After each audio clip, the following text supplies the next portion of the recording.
Hello everyone, welcome to Chitara. My name is Ami Lavisha. So today we have our Dr. Sushma Tap, who is a gynecologist who have many years of experience. मैं आज आप पहले अपना introduction दे दूँ.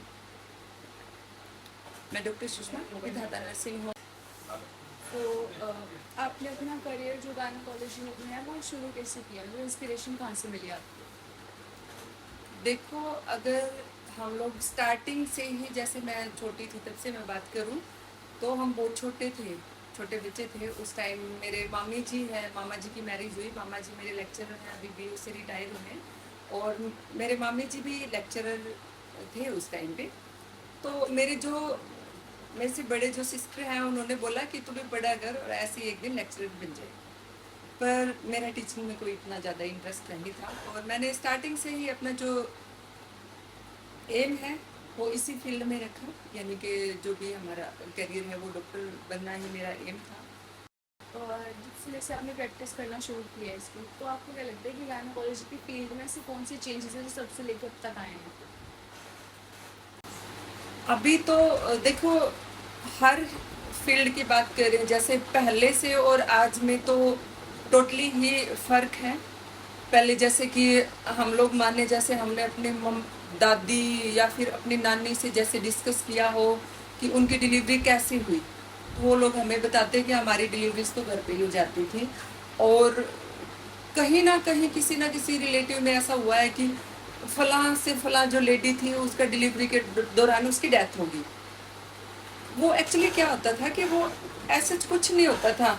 ये है कि उस टाइम एक तो डॉक्टर्स इतने ज़्यादा नहीं होते थे. एक क्या है कि हमारा जो रूरल एरियाज है वहाँ इजली अवेलेबिलिटी नहीं रहती थी डॉक्टर्स की या फिर मेडिकल फैसिलिटीज़ की.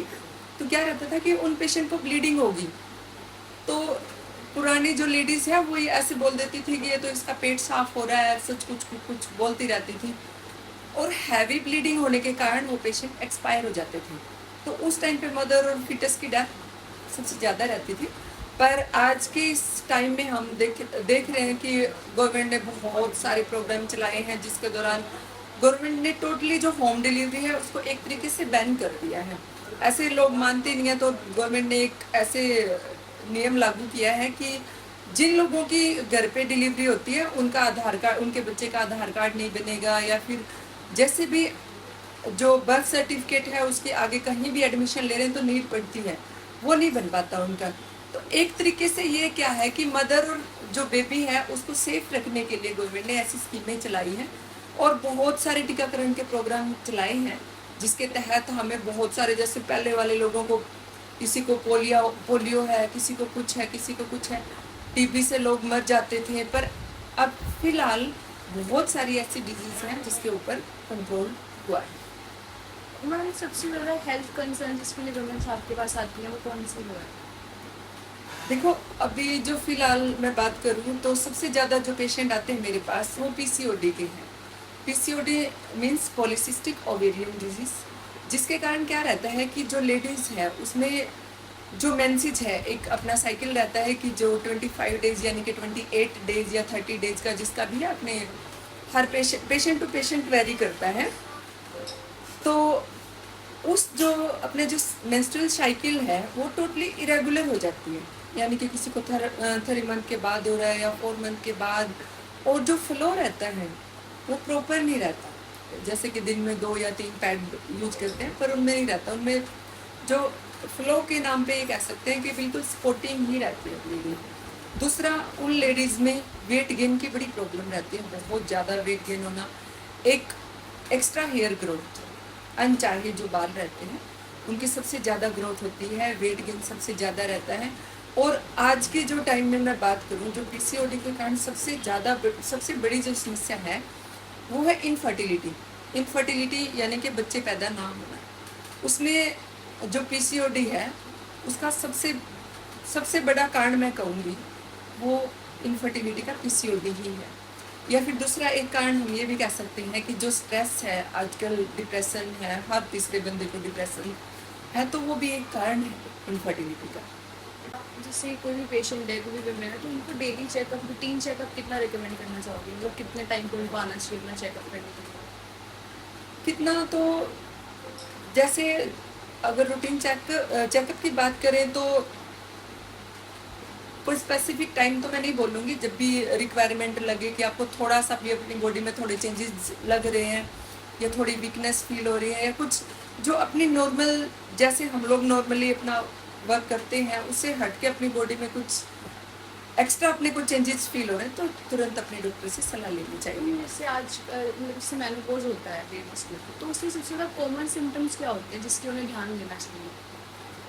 देखो वैसे तो जो मेनोपॉज की मैं बात करूँ तो अपने जो हार्मोन है जो मेंस्ट्रुअल साइकिल को या अपनी बॉडी को टोटली रेगुलेट करके रखते हैं उनमें टोटली एकदम से इम्बैलेंस होता है, जिसके कारण जैसे हम लोग नॉर्मली देखते हैं कि जैसे अबो 40 जो लेडी रहती है, अबो 40 या 45, तो उन लेडीज़ में क्या रहता है कि जो अपने ये जोड़ है जॉइंट्स हैं उनमें सबसे ज़्यादा पेन रहने लग जाता है, यानी कि ऑस्टियोपोरोसिस जो है उसकी समस्याएं आनी शुरू हो जाती है। एक तरीके से जो हड्डियां हैं वो भूनना शुरू हो जाती है, बॉडी में एकदम से कैल्शियम की कमी आ जाती है और एक टाइप से मैं ये कहूँगी कि मेंसेज बंद हो जाती है। बहुत सारे पेशेंट हैं जो जैसे कि पीसीओडी के पेशेंट हैं, उनमें क्या रहता है कि अगर पीसीओडी बहुत, जिनके हार्मोन बहुत ही ज़्यादा डिस्टर्ब हैं, तो मेंसेस बिल्कुल बंद हो गई, तो हम लोग ये मानते हैं कि उनमें एक टाइम है ना, उससे पहले बुढ़ापा आ जाता है कि उनमें गोडे मोडे सब दर्द करने लग जाते हैं और इनफर्टिलिटी का तो मैंने बता ही दिया आपको। तो मेनली मैं यही कहूँगी ऑस्टियोपोरोसिस है वो सबसे बड़ी समस्या है। ओके, तो जैसे आप अपने पेशेंट्स के साथ कैसे डील करते हो, मतलब उनसे कम्युनिकेशन कैसे वो रखते हो ताकि वो आपसे एंगेज रहें? देखो मैं ये मेरा पर्सनली मैं आपको बता देती हूँ कि मेरे पास जो भी पेशेंट आते हैं, सबसे पहले कोई भी पेशेंट आया मैंने उसका जस्ट इंट्रोडक्शन लिया, उसके बाद मैं उससे बात करती हूँ कि जैसे नॉर्मली हम लोग बात करते हैं उसकी प्रॉब्लम क्या है, इसके बारे में तो हम लोग डिस्कस करते ही हैं, पर मैं सबसे पहले उससे ये पूछती हूँ कि आपकी फैमिली में कौन कौन है, ठीक है, आपके हस्बैंड क्या करते हैं, आप क्या करते हो, आपके मदर इन लॉ क्या करती है, फैमिली आपकी कैसी है, जॉइंट फैमिली है, बच्चे कितने हैं, कितने बड़े हैं, कितने बेटे हैं, कितने बेटियां हैं, ये सब पूछते हैं। फिर पूछते हैं कि फैमिली कैसी चल रही है, किसी टाइप का कोई मतलब कोई इश्यू तो नहीं है, तो पता चल जाता है, मतलब ये रूटीन का काम है। तो और कुछ बेसिकली मैं अपना बताऊं तो मैं अपने पेशेंट से बात करती हूँ तो मेरे से अटैच हो ही जाते हैं, तो मेरे को हर पेशेंट की जो मेरे पास आते हैं रूटीन चेकअप के लिए या जैसे भी जिनका ट्रीटमेंट चल रहा है, तो मेरे को मैं ये बताऊं कि 95 जो % पेशेंट आते हैं उनकी प्रॉब्लम्स मुझे पता होती है, तो एक टाइप से मेरे साथ अटैच भी रहते हैं।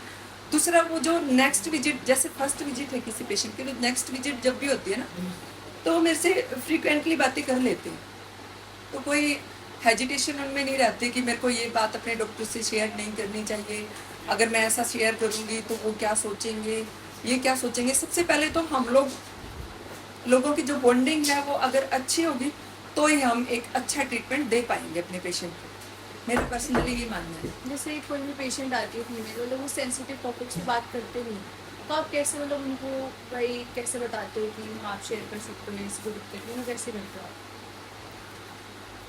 देखो उसमें तो यही रहता है कि जैसे कोई भी पेशेंट है, थोड़ा सा लेडीज है जो इमोशनल रहती है, तो वो थोड़ा सा उसके इमोशन से पता चल ही जाता है कि इसको क्या प्रॉब्लम चल रही है। फिर धीरे धीरे हम लोग जैसे उससे बातें करते रहते हैं तो पेशेंट को ऐसे लगता है कि अभी मेरी फैमिली का एक पार्ट ही है, तो वो इजीली बता देता है और फिर उसको धीरे धीरे सॉल्व हो जाता है, ऐसा कुछ नहीं है। So this was it for our interview. Thank you so much, ma'am. Okay.